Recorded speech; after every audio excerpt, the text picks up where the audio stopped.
Got a Visa gift card burning a hole in your pocket and eyeing that grail sneaker on goat? Let's turn that plastic into heat. First, find the pair you want.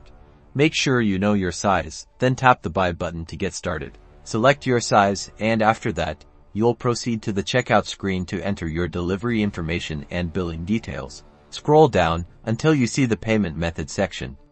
Tap Add Payment Method. Select credit card as your method. Now here's where the magic happens. Treat your Visa gift card like a regular credit card. Enter the full 16-digit card number found on the front of the gift card.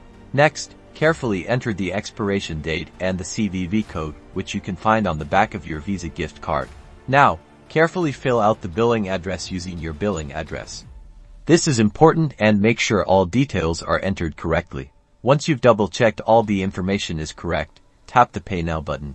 And that's it. If your gift card has enough value to cover the purchase and shipping, your order will be processed. Get ready for your new kicks.